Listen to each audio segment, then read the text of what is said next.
Paz do Senhor, seja bem-vindo a mais uma palavra diária. Que essa palavra venha servir para você como um renovo, como restauração, como uma resposta de Deus para a sua vida.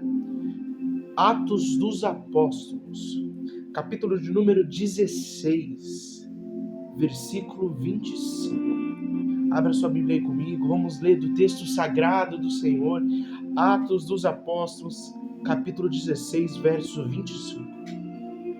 Amém? Abriu sua Bíblia aí? Assim diz o texto sagrado. Perto da meia-noite, Paulo e Silas oravam e cantavam hinos a Deus, e os outros presos escutavam. E de repente, sobreveio tão grande terremoto que os alicerces e os cárceres se moveram, e logo se abriram todas as portas, e foram soltas todas as prisões. Acordando o carcereiro e vendo aberta as portas das prisões, tirou a espada e quis matar-se, cuidando que se os presos já tinham fugido. Mas Paulo clamou com grande voz, dizendo: não te faças nenhum mal, que todos aqui estamos. E pedindo luz, saltou dentro e todo trêmulo se prostrou ante Paulo e Silas. Somente até aí.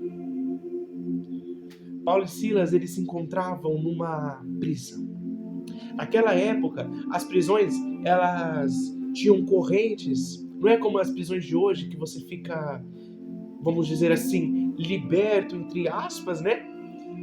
Naquela época, as prisões amarravam os seus pulsos, amarravam os seus pés e te faziam ficar sentados ali, prostrados, de uma forma que não era muito boa para o seu corpo. Você se encontrava em posições, sabe aquela posição fetal, aquela posição que você se encontra encolhido, ruim? Era mais ou menos dessa forma que ele se encontrava. Aí, Silas olha para Paulo e fala assim: Paulo, estamos presos, não tem mais jeito. A gente veio aqui por causa de uma libertação e agora estamos presos. O que a gente faz? Aí Paulo olha para Silas e fala assim: Silas, vamos adorar. Aí eles se perguntam: mas adorar o quê? Cantar o quê? Se tá tudo dando errado, adorar o quê? Cantar o quê? Pregar o quê? Falar o quê? Se tá tudo dando errado. Muitas das vezes nós questionamos a Deus e a nós mesmos e falamos: Deus, orar por quê? Agradecer por quê? Se está dando tudo errado. Se eu me encontro numa situação horrível, se eu me encontro num estado tão deplorável, adorar por quê? Agradecer esse sofrimento? Por quê? Só que é nessas situações que você não entende que é onde Deus mais opera. E olhando um para o outro dentro daquela prisão, eles falaram: tá bom, Paulo, eu canto daqui e você ora daí, tá bom? Tá bom, vamos lá. E começaram a orar e cantar, orar. Só que era só os dois que estavam fazendo isso. Só que você vai perceber mais para baixo que enquanto eles faziam isso, quando houve o terremoto, a gente já vai falar sobre isso, mas na libertação deles, todos foram livres. O que eu quero dizer para você é: no seu estado de adoração, quando você decidir adorar, quando você decidir orar, quando você decidir ser grato, quando você decidir adorar a Deus, mesmo em momentos difíceis, mesmo quando você não vê esperança, mesmo quando você não vê aquele horizonte belo, você só vê desistência. Você só vê a vontade de parar, você só vê a vontade de desistir. Quando você decidir adorar a Deus nesse momento, até pessoas que não estão com você na luta, vão ser libertas através do seu clamor, através da sua oração. Eu falei em muitos vídeos atrás, agora, a respeito do ciclo de amizade, a respeito das pessoas que ficam ao nosso redor. E isso é bom. E isso, de novo, vai se implicar aqui. Você tem vivido com pessoas, andado com pessoas, conversado com pessoas, tratados com pessoas, que na hora em que você estiver aflito, com medo, com angústia, vão ser pessoas que vamos orar, vamos cantar, vamos agradecer. Tá doendo? Tá doendo, mas vamos agradecer. É luta, mas vamos agradecer. Tá preso? Eu tô preso, mas vamos adorar. Mesmo em luta, vamos adorar. Eu acredito que se não fosse um com o outro ali, Paulo e Silas, um dos dois já teriam desistido. Eu acredito nisso. Porque ali, aquelas prisões antes, elas eram debaixo dos castelos. Então, era algo muito úmido. Quem tem rinite iria sofrer ali. Quem tem algum problema respiratório ia sofrer ali. Na verdade, qualquer ser humano ia sofrer. Aquelas prisões em Roma, em todos os lugares ali, da Mesopotâmia, eram feitas para trazer o ser humano num nível tão deplorável da situação, que faziam com que eles não tivessem mais vontade de viver. Se não fosse Paulo na vida de Silas, se não fosse Silas na vida de Paulo, talvez essa história não seria a mesma que eu iria dizer hoje para você. Talvez seria diferente. É por isso que com quem você anda importa tanto. É por isso com quem você conversa importa tanto. É por isso que com quem você decidiu viver o resto da sua vida importa tanto. É por isso que isso importa. Aí então eles começam a adorar. E perto da primeira vigília da noite, meia-noite, a Bíblia vai dizer meia-noite, ouve-se o som em barulho. E tudo começa a estremecer. As paredes começam a se mover, as celas começam a se mover, as correntes começam a quebrar. Sabe o que é isso? O cativeiro começou a cair. A depressão caiu. A ansiedade caiu. O medo caiu.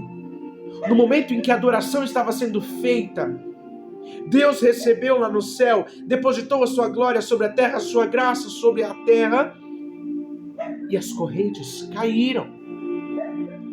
E nisso, todos foram soltos. Só que aí, quem era o responsável por eles ali naquela cela, para olhar eles durante toda aquela noite, fala assim: pronto, agora eu não vou me matar por isso. Então ele fala assim: eu vou acabar com a minha vida. Porque a gente é assim. Quando a gente se encontra numa situação cuja nos enredoja em dor, em sofrimento, em angústia, em aflição, a gente acha que é o nosso fim, que não tem mais jeito. Então a gente fala assim: pra mim não tem mais jeito. É exatamente o que esse cara fez. É exatamente o que aconteceu aqui. Para ele não tinha mais jeito. Para ele não adiantava mais ele ficar ali. Porque o meu papel é cuidar. E todos foram livres? Como isso pode? Mas Paulo fala: não faças nada. E como uma luz resplandecendo sobre Paulo, aquele homem cai prostrado diante de Paulo e de Silas. E a história é só glória depois daí. Na verdade, não. Tem muitos momentos de luta. Paulo, depois disso, vai enfrentar grandes momentos de luta. Silas, depois disso, vai enfrentar grandes momentos de luta.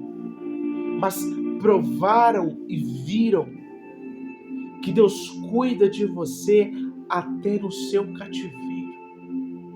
Que Deus cuida de você até naquela área que você acha que Deus não faz nada. Ele cuida de você. Você está achando que Deus não viu? Ele viu. Você está achando que Deus não ouviu? Ele ouviu. Você está achando que Deus não está movendo? Ele está. Você está achando que Deus não está operando? Ele está. Ah, Paulo, mas você não estava lá, mas Deus estava. Paulo, mas ninguém estava me ouvindo, mas Deus estava. Deus te escuta, entende até o seu murmurar. Deus te escuta e entende até o seu silêncio. Deus te escuta e entende até as suas lágrimas. As suas lágrimas têm sido verdadeiras diante da presença do Senhor. O que eu quero dizer com verdadeiras?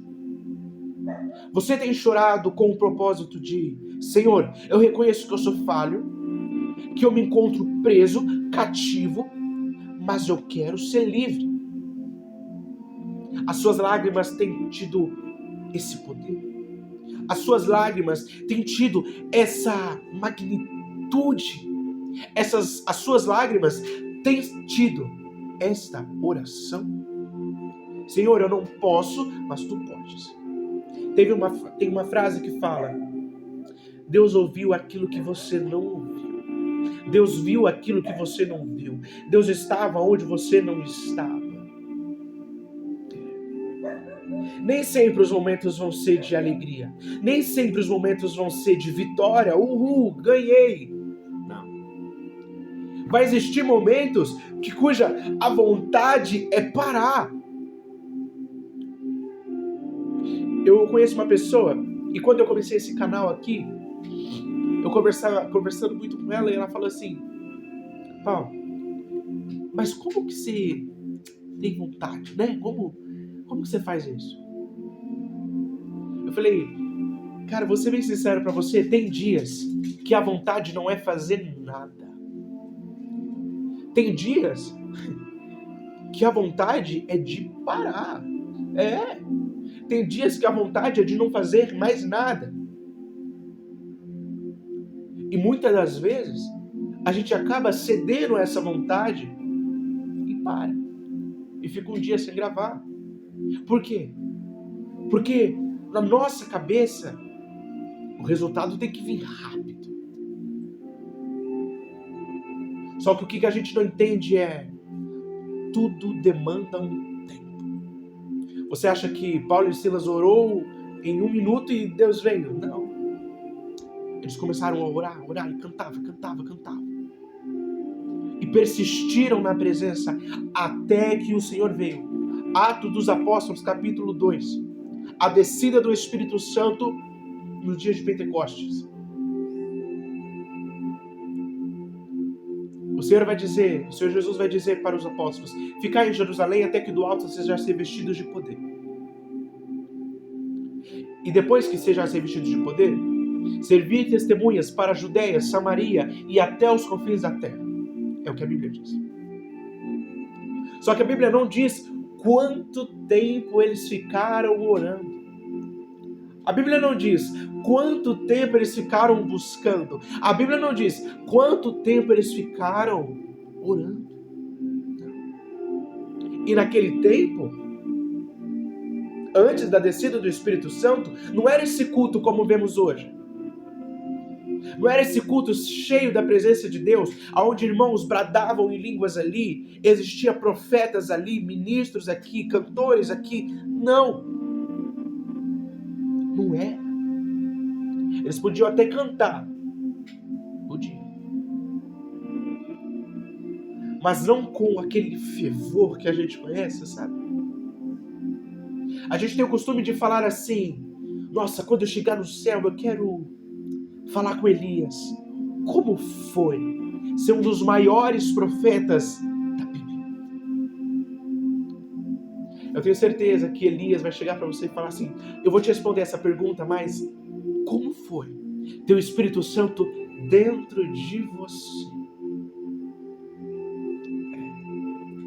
Muitas das vezes a gente não sabe como orar, a gente não sabe como se expressar, a gente não sabe como dizer, a gente não sabe como articular. A gente acha que para falar com Deus existem palavras bonitas. A gente acha que para falar com Deus precisa de uma exegese bonita. A gente acha que para falar com Deus precisa estar no poder. A gente acha que para falar com Deus é necessário estar sofrendo. Quando na verdade, para falar com Deus, só basta você querer. Para falar com Deus,